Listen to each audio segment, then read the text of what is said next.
नमस्कार दोस्तों, मैं मनदीप कुमार आप सभी का स्वागत करता हूं एक बार फिर से मेरे YouTube चैनल मनदीप मनी पर। तो चलिए शुरू करते हैं आज का टॉपिक दोस्तों, जो कि है सेल थ्योरी यानी कोशिका सिद्धांत को हम लोग देखेंगे। इसके पिछले वीडियो में हमने देखा था कि सेल को आखिर हम लोग सेल की डिस्कवरी को सर रॉबर्ट हुक को क्यों देते हैं, इस पिछले वीडियो में हमने बात किया था।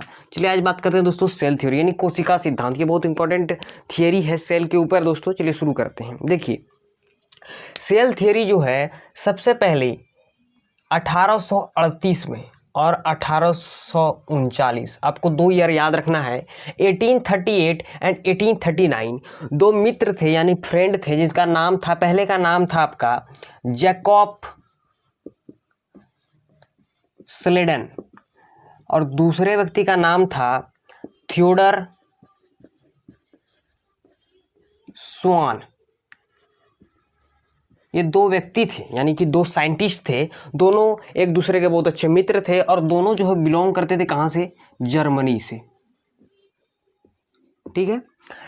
जैकब स्लेडन जो है वो वनस्पति वैज्ञानिक थे यानी कि बोटनिस्ट थे, और थियोडर स्वान जो है ये जूलॉजिस्ट यानी जीव वैज्ञानिक थे। ठीक है। तो जैकब स्लेडन ने पहली बार 1838 में एक स्टेटमेंट दिया था। उन्होंने कहा कि कोई भी जो है every plant is made up of numerous cell। ठीक है, ये स्टेटमेंट इन्होंने कहा था। यही स्टेटमेंट को दोहराया थियोडर स्वान ने, यानी इन्होंने कहा कि every plant is made up of numerous cell, तो थियोडर स्वान ने कहा था कि every animal is made up of numerous cell. अब देखिए दोस्तों, यहाँ पर बात आ रही है कि every plant cell is made up of numerous cell. कहने का मतलब है कि कोई भी प्लांट के अंदर या कोई भी एनिमल के अंदर एक सेल तो होता नहीं है, बहुत से सेलों से बने हुए होते हैं। कोई भी प्लांट, पौधे, जो पादप हम लोग बोलते हैं, या जंतु कोई भी है, तो वो बहुत से सेलों से बने हुए होते हैं, मिलियनों ट्रिलियनों सेलों से बने होते हैं। इसका स्टेटमेंट का कहने का मतलब यही था दोस्तों। अब देखिए एक जो सबसे इंपॉर्टेंट सेल थ्योरी में एक स्टेटमेंट आता है जो कि 1855 में दी गई थी। वो भी जर्मनी के व्यक्ति थे जिसका नाम था रुडोल्फ वर्चुओ। नाम था उनका रुडोल्फ वर्चुओ, जो कि जर्मनी के बायोलॉजिस्ट थे। उन्होंने एक स्टेटमेंट दी थी। चलिए उस स्टेटमेंट को देखा जाए। वो बहुत ही इंपॉर्टेंट स्टेटमेंट है, हम सेल डिवीजन में उसकी चर्चा करेंगे दोस्तों। कि उन्होंने कहा कि cell arise from pre existing cell.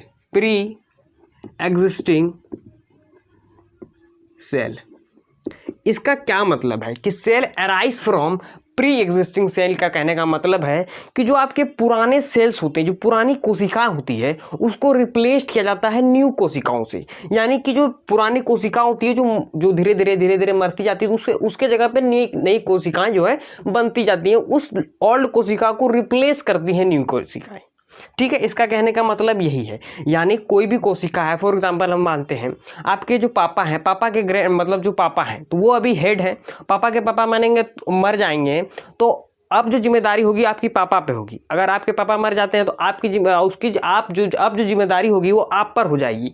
तो इसी प्रकार के यहाँ पर सेल का भी चलता है कि जो पुराने सेल्स होते हैं उसे नया सेल ऑक्यूपाई करता है। फिर वो जो नया सेल है वो पुराना सेल में धीरे धीरे हो जाएगा, तो उसे भी फिर जाके नया सेल ऑक्यूपाई करेगा या तो रिप्लेस करेगा। ठीक है, तो ये है cell arise from pre existing cell. इसको आप ऐसे लिख सकते हैं कि old cell continuously,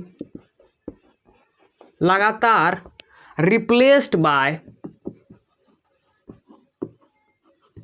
new cell. इसका कहने मतलब यही हुआ दोस्तों। अब देखिए सेल थ्योरी, अगर क्वेश्चन आता है कि सेल थ्योरी यानी कि कोशिका सिद्धांत किनके द्वारा दी गई थी, तो याद रखना है 1838 1839 में दो साइंटिस्ट थे, दोनों एक दूसरे के अच्छे मित्र थे। जैकब स्लेडन जो कि बोटनिस्ट थे, वनस्पति विज्ञान थे, और थियोडर स्वान जो कि एक जूलॉजिस्ट थे, जीव वैज्ञानिक थे। इन दोनों ने मिलकर ही सेल थ्योरी यानी कोशिका सिद्धांत को दिया था।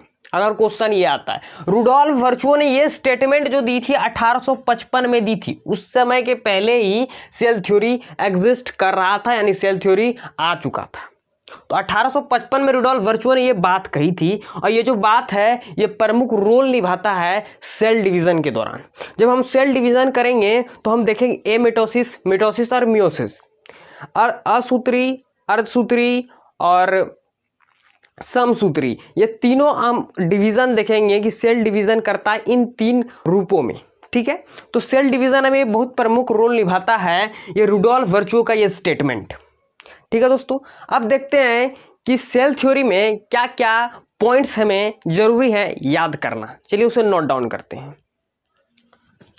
चलिए दोस्तों समझते हैं, जैसे जनरली जो है सेल थ्योरी में बहुत से ऐसे स्टेटमेंट हैं, लेकिन जो 3 प्रमुख स्टेटमेंट हैं जो आपको याद रखने हैं वो ये तीनों को मैंने यहाँ नोट डाउन किया। देखिए पहला स्टेटमेंट क्या कहता है कि all living organism are made up of cell and its product. ये एक कॉमन बात है, हम लोग पहले से ही जानते हैं कि पृथ्वी पर कोई भी जीवधारी है उसका जो बना है वो सेल से यानी कोशिका से, प्रारंभिक दौर पर जो स्टार्टिंग हुआ था उसका बनना, संरचना होना, तो वो सेल से ही हुआ था। ये हमें पता था, हम कई वीडियो में, पिछले वीडियो में भी जान चुके हैं। अब देखिए दूसरी बात कहता है यहीं पर क्या, all living organism are made up of cell and its products.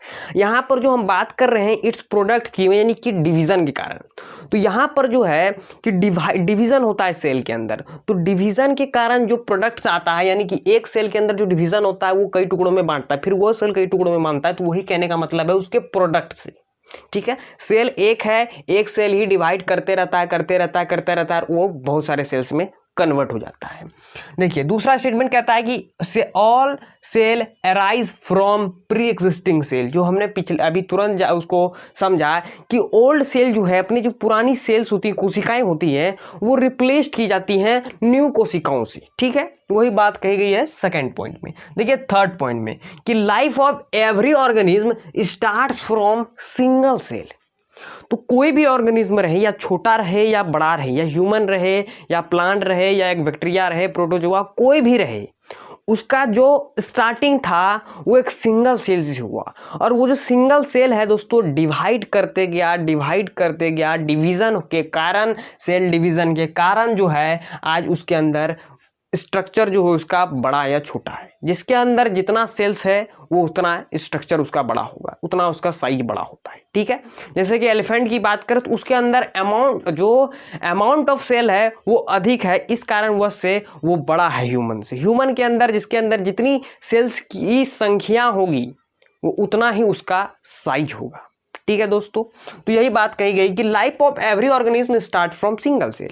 कोई भी ऑर्गेनिज्म है, चाहे वो ऑर्गेनिज्म बड़ा हो या छोटा हो, वो स्टार्टिंग तो उसके अंदर से एक छोटा सा सेल से होता है, यानी बेसिक यूनिट कोशिकाओं से होता है। वो कोशिकाओं जो है कंटिन्यूसली डिवाइड करते रहता है, और उसका जो शेप है लार्जर या स्मॉलर रहता है। ठीक है दोस्तों, ये था दोस्तों सेल थ्योरी के स्टेटमेंट, यानी सेल थ्योरी के जो स्टेटमेंट आए थे, जो आपको प्रमुख याद रखना है कि 1838 यानी 1839 और 1838 और 1839 में 2 साइंटिस्ट थे जो कि जर्मनी से बिलोंग करते थे। याद रखना है नाम उनका, जैकब सेलेडन एंड थियोडोर स्वान। ये दोनों साइंटिस्ट जो है दोनों ने ही सेल थ्योरी को, यानी कि सेल थ्योरी अगर पूछा जाए कि किसके द्वारा दिया गया था, तो इन दोनों को ही आपको लिख के आना, यानी आंसर टिक करके आना है दोस्तों। तो अगर ये वीडियो आपको अच्छा लगा तो इसे लाइक कीजिए, शेयर कीजिए, कमेंट कीजिए और चैनल को सब्सक्राइब कर लिया दोस्तों। मिलते हैं दोस्तों नेक्स्ट वीडियो में, तब तक के लिए धन्यवाद। जय हिंद, जय भारत।